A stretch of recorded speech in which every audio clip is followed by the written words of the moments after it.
नमस्कार। मैं डॉक्टर शशांक बाबा के ढाबा में आप सभी दर्शकों का स्वागत है।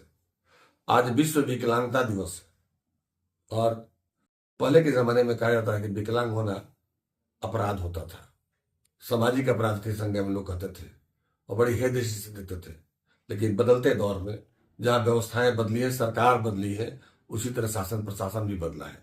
आज विश्व विकलांगता दिवस के मौके पर जिले के मुखिया जिलाधिकारी डॉक्टर विद्यानंद सिंह, पुलिस कप्तान शुभम आर्या और अपर समाहर्ता डॉक्टर अरुण कुमार सिंह भी नगर भवन पहुंचे, जहां विकलांगता दिवस के मौके पर लोगों से बातचीत की, दिव्यांग लोगों का मनोबल बढ़ाया और कहा कि सरकार आपके साथ है, सरकार की तमाम योजनाएं आपके लिए बनती है, उन योजनाओं से आप जुड़कर लाभान्वित हो और समाज के मुख्य धारा में जुड़े रहने का आपको पूरा हक है। तो आइए देखते हैं क्या कहते हैं जिलाधिकारी और पुलिस कप्तान इस विश्व विकलांगता दिवस के मौके पर सरकार की कौन सी उपलब्धियां आपके खाते में जा रही है। आइए सुनते हैं क्या कहते हैं। ईश्वर में दी है और उसमें कितनी प्रतिभाएं छिपी हुई है, इसका मतलब नहीं है कि उससे एबिलिटी नहीं है।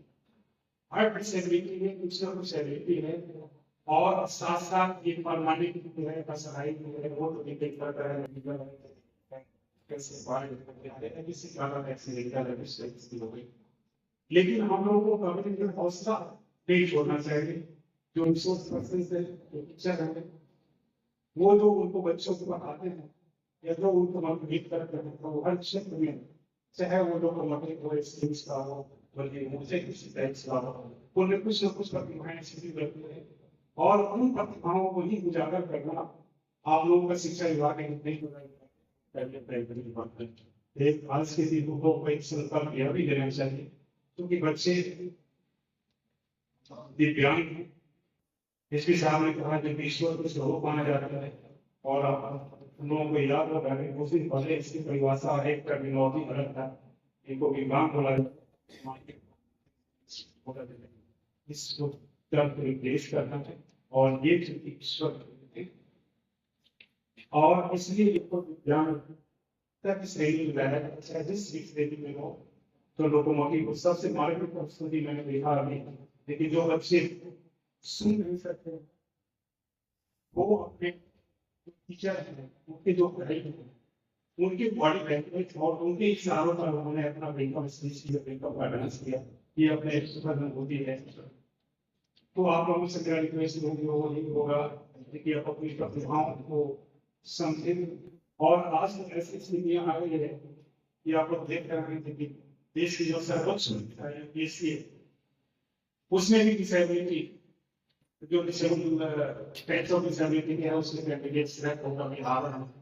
तो इसका आप सतत आप अनुमान लगा सकते हैं कि इसमें कहीं कोई बच्चे पढ़ा है तो उनको एक बोर्ड करने की जरूरत है। और आज के दिन लोग संकल्प में टीचर से चाहे किसी प्रकार का हौसला तरह से कमी और इस कार्यक्रम को फिर आगे लोग को और विकास करना है। शिक्षा विभाग के पदाधिकारी को मैं धन्यवाद देता हूँ इस कार्यक्रम को शिक्षा देती है और इस पदाधिकारी को एक बार धन्यवाद। जय। और हम लोगों के बीच में जो आज के चीफ गेस्ट जो हमें आज के बच्चे जो हम लोगों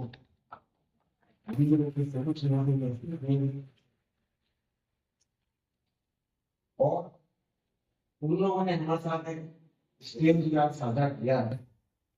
हम लोगों ने अभी जैसे बहुत ही ब्रीफ मोमेंट में देखी कि बच्चों जो थे जिन्होंने डांस के प्रदर्शन से ही हम लोगों को दर्शाया कि उनमें प्रतिभा की कोई भी कमी नहीं है, लेकिन क्योंकि एक विशेष उनको भगवान ने एक तरीके से बनाया तो उनको एक विशेष लोगों की तरफ से भी एक मदद हम समय समय पे आवश्यकता पड़ती है, जिससे कि वो भी अपने समाज में आगे बढ़ सके और एक अनूठा स्थान जो है वो ग्रहण कर सके। जैसे कि माननीय प्रधानमंत्री भी जो है बात को विशेष फोकस करते हैं कि सभी दिव्यांग जो भगवान का एक स्वरूप होते हैं और इसमें हम लोगों का सभी पदाधिकारी का सभी का एक विशेष दायित्व होता है कि हम किस तरह से उनको एक अनूठी जो है एक ओहदा है समाज में, उनको लेने में मदद कर सके। हम लोग जिनसे हम लोग की दिनचर्या में अपने कई बार पुलिस ने हमको भी कई बार कुछ विभाग बच्चों के साथ में कुछ गलत हो जाता है, कोई घटनाएं हो जाती है और वो अपनी बात को सही से रख भी नहीं पाता। और इस तरह की समस्या जो होती है, ये हम लोगों को जब देखने में आती है, हमें भी बड़ा ही हम लोग की अपने आप को फेलियर महसूस करते हैं, क्योंकि हम लोग समझ नहीं पाते हैं कि क्या बच्चे के साथ घटित हुआ है या क्या किसी की निगाह बच्चे के साथ ऐसा घटित हुआ है, इसको वो बता भी नहीं पा रहे। तमाम तरह की इस तरह की समस्याएं होती है, हम लोगों को जो है फेस भी करनी पड़ती है। और मैं इस बात से काफी उत्साहित हूँ कि अभी एक कैंपेन के माध्यम से एक्सेसिबल इंडिया कैंपेन बहुत ही अच्छा कैंपेन है, राइट टू डिसेबिलिटी एक्ट है, जिसके बारे में मैं चाहता हूँ कि सभी व्यक्ति को, सभी बच्चों को, सभी दिव्यांग इस बारे में जरूर अवगत कराया जाए कि क्या क्या उनके अधिकार है। कोई भी अगर उनके साथ में कुछ भी होता है तो उनको क्या क्या बेसिकली पदाधिकारी के पास है और क्या क्या अपने जो तरीकों को अपनाते हैं अपने अधिकारों को प्राप्त करना है। मैं आए हुए तमाम बच्चों को उनके अगली भविष्य की शुभकामनाएं देता हूँ और आशा करता हूँ कि अगर अभी भी हम लोगों की जरूरत किसी को भी पड़े तो हम लोग के दरवाजे आप लोग के लिए मेरी हर तरीके से खुले हैं। धन्यवाद।